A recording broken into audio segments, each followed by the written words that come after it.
आज एक magical video बनाने के चक्कर में भाई सारी हदें पार करनी पड़ी। मतलब लिटरली हमने पूरा का पूरा एक नकली घर सेटअप करा, वो भी पहाड़ों के किनारे। एंड ये सारी चीजों को पता है हमने किससे शूट किया है? With the brand new Oppo Reno 11 Pro। अब ये फोन से ना हमने सिर्फ यही वीडियो को रिकॉर्ड नहीं किया, बल्कि इसके अलावा एक फेक स्टंट सीन भी क्रिएट किया है, जहाँ एक ऊंची सी बिल्डिंग पर अपने फोन को लगा करके वीडियो को रिकॉर्ड किया, देन वही वीडियो को टीवी पर चलाया एंड टेलीविजन के ऊपर चलते हुए वीडियो को रिकॉर्ड किया। आई नो ये सब सुन करके आप लोगों को लग रहा होगा अरे कहना क्या चाहते हो। तो एक काम करते हैं, ये सारी चीजें मैंने कैसे शूट करी, आओ हर एक चीज को शुरू से शुरू करते हैं। ओके, तो शुरुआत करेंगे हम लोग उसी मैजिकल वीडियो से, जिसको मैंने कैप्चर किया है Oppo Reno 11 Pro के प्राइमरी कैमरे से, जो कि 50 मेगापिक्सल Sony IMX 890 सेंसर के साथ आता है। प्लस इसमें स्टेबिलिटी के लिए OIS भी दिया गया है। अब देखो यार, 2 साल पहले ना मैंने ऑलरेडी एक टीवी के ऊपर VFX वीडियो बनाई थी, जिसमें टीवी के अंदर से बाहर आने का शॉट होता है। तो इस बार हमने सोचा क्यों ना उसी चीज को अपग्रेड करके ग्रीन स्क्रीन लगा करके शॉट नहीं लेते, बल्कि पूरा का पूरा एक नकली घर ही सेटअप कर लेते हैं पहाड़ों के किनारे। जिससे क्या होगा, बिना कोई कट लगे फाइनल रिजल्ट जो है वो देखने में आप लोग को एकदम से सीमलेस लगेगा, जैसे पिक्चरों में होता है। लेकिन क्या ये सब कुछ शूट करना इतना आसान था? बिल्कुल नहीं। इसकी शुरुआत होती है एक टेलीविजन के रिपेयरिंग शॉप पर, जहां पर हम लोग एक सेकंड हैंड बंद पड़ा टेलीविजन खरीद लेते हैं। एंड ऐसे और भी बहुत सारे रूम डेकोरेशन के सामान लेकर के निकल जाते हैं हम लोग पहाड़ों के पास। अब माथेरान पहाड़ के नीचे एक फर्नीचर शॉप पर हम लोग जाते हैं एंड वहां से 2 बड़ी बड़ी प्लाई ले लेते हैं, और फिर उसी एक प्लाई में जो टेलीविजन का शेप था, उसी शेप में हम लोग यहाँ पर कट करवा लेते हैं। अब क्योंकि इसको हमें एक दीवार की तरह दिखाना था, तो उसके ऊपर पहले तो हम लोग सनमाइका चिपका करके कवर कर देते हैं एंड थोड़े बहुत स्टिकर्स भी लगा लेते हैं ट्रैवल के। देन अब बारी आ जाती है उसी टेलीविजन की, जिसको बाहर निकाल करके थोड़े बहुत औजार की मदद से जो साइड का फ्रेम होता है उसको सेफ्टी से बाहर निकाल लेते हैं, और फिर एक टेम्पो के अंदर ये सारी चीजें भर करके निकल जाते हैं हम लोग पहाड़ों के ऊपर। अब वहां पहुंच करके पहले तो हम लोग एक लोकेशन डिसाइड करते हैं, जिसमें जो हम लोग ने टेलीविजन के अंदर का फ्रेम निकाला था उसके अंदर हमें एक बढ़िया सा लैंडस्केप दिखे, और फिर शुरू करते हैं एक नकली घर बनाने का प्रोसेस। जिसके लिए पहले तो वो दोनों प्लाई को आपस में ज्वाइन कर लेते हैं एंड 2 छोटे छोटे लोहे के रॉड को जमीन में गाड़ लेते हैं, जिससे हम लोग ये बड़े सी दीवार को सपोर्ट दे पाए। फिर नीचे ना एक बड़ा सा कालीन भी बिछा लेता हूँ एंड जो टीवी का फ्रेम हम लोग ने बाहर निकाला था उसको उसी कटिंग एरिया में फिट कर लेते हैं। तो इसी तरीके से ऐसे थोड़े बहुत मोटिवेशनल कोट्स एंड बल्ब को लटकाने के लिए यहाँ पर मैं अपने स्टैंड का यूज करता हूँ। उसके बाद एक चेयर और एक टेबल को लगा करके यहाँ पर फाइनली हमारा घर रेडी हो जाता है, और फिर शुरू करते हैं हम लोग वीडियो शूट करने का प्रोसेस। जिसके लिए पहले तो यहाँ पर Oppo Reno 11 Pro को निकालते हैं, वीडियो रिकॉर्डिंग को शुरू करते हैं।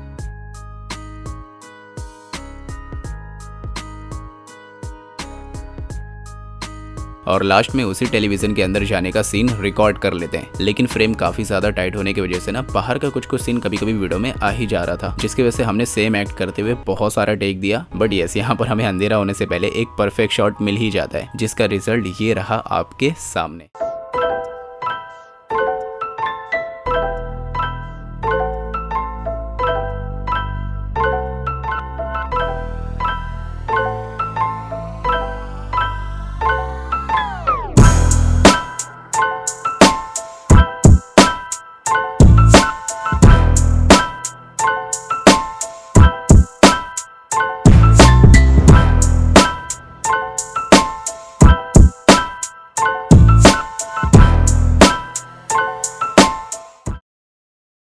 अगर हम लोग इस टेलीफोटो लेंस के बारे में बात करें तो भाई Oppo का जो Reno सीरीज है वो अपने पोर्ट्रेट फोटोग्राफी के लिए ही जाना जाता है। लेकिन पोर्ट्रेट को साइड में रखा जाए तो इस बार फोटोग्राफी के लिए भी Oppo ने बहुत बढ़िया चीज करी है। अब तक आप लोग प्रो फोटोज कैप्चर करने के लिए ग्रिड लाइन का यूज करते होंगे, लेकिन अब आप लोग को डायगोनल लाइंस एंड सबसे बढ़िया गोल्डन स्पायरल भी देखने को मिलेगा। अगर आप लोग को गोल्डन स्पायरल के बारे में नहीं पता तो भाई ये अपने आप में एक बहुत ही बड़ा टॉपिक है। फिर भी अगर मैं शॉर्ट में समझाऊं तो ऐसा समझो कि पिक्चरों में, पेंटिंग्स में या घर बनाने में एंड ऐसी और भी बहुत सारी चीजों में गोल्डन स्पायरल का यूज किया जाता है। एक सैंपल से समझो, अगर आप लोग एक स्टोरी टेलिंग करनी है तो जस्ट आप लोग एक नॉर्मल फ्रेम बना करके वीडियो को रिकॉर्ड कर लोगे, लेकिन जब आप लोग उसको लोगों के सामने प्रेजेंट करोगे तो वो देखने में उस तरीके का फील नहीं देगा। तो अब यहाँ पर काम आता है गोल्डन स्पायरल रूल, जो कि ऐसे 6 और 9 की तरह दिखता है, जिसमें हमें लास्ट के सर्कल के अंदर अपने फोकस कैरेक्टर को रखना होता है, या फिर जो भी चीज आप लोग को हाईलाइट करनी हो। एंड यस, डिफरेंस आप लोग देख सकते हैं as compare to previous one, ये फ्रेम ज्यादा बढ़िया लग रहा है स्टोरी टेलिंग के लिए। फोटोज भी हमने कुछ कैप्चर करी है, रिजल्ट साइड बाय साइड देख सकते हो। वेल, अगर इसकी परफॉर्मेंस की बात किया जाए तो आप लोग को MediaTek Dimensity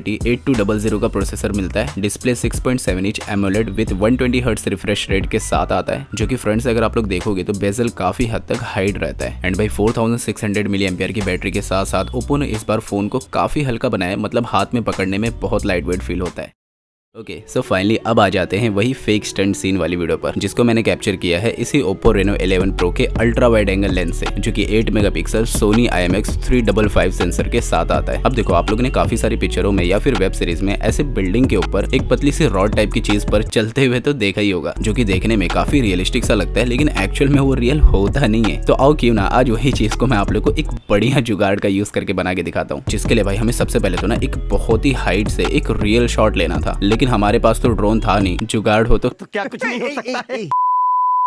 ये शॉट लेने के लिए हम लोग चढ़ जाते हैं एक ऊंची सी बिल्डिंग के टॉप पर, वहां एक रॉड पर अपने फोन को टेप से चिपका देते हैं एंड विंडो के बाहर से नीचे का फ्रेम रखते हुए एक रियल वीडियो यहाँ पर हम लोग अलग अलग एंगल से रिकॉर्ड कर लेते हैं। नाउ अब आ जाते हैं सबसे मजेदार ट्रिक पर। अब जो वीडियो हम लोग ने रिकॉर्ड किया था ना, उसी को यहाँ पर हम लोग टेलीविजन के अंदर चलाने वाले हैं, जिसके लिए पहले तो मैं एक यहाँ पर बड़ा सा टीवी ले लेता हूँ, उसके बाद एक बड़ा सा डंडा भी ले लेता हूँ एंड इसी को थोड़ा सा हाइट पर रखने के लिए कुछ ईंटें भी ले लेता हूँ। फिर अपने फोन को हम लोग यहाँ पर टेलीविजन पर कनेक्ट कर लेते हैं एंड जो वीडियो हम लोग ने रिकॉर्ड करी हुई थी स्क्रीन शेयरिंग करते हुए टेलीविजन पर चला देते हैं। कैमरे को वाइड एंगल पर सेट करता हूं, जिससे हमें पैर के पास का जो डेप्थ है वो ज्यादा मिले, क्योंकि ओप्पो का वाइड एंगल लेंस कैप्चर करता है 60 mm फोकल लेंथ के साथ में, जिससे हमारे पैर के पास का जो डेप्थ है वो और गहराई से और अच्छा दिखे वीडियो के फ्रेम में। तो भाई कुछ इस तरीके से ये वीडियो को मैं रिकॉर्ड कर लेता हूँ, जिसका रिजल्ट ये रहा आप लोग के सामने।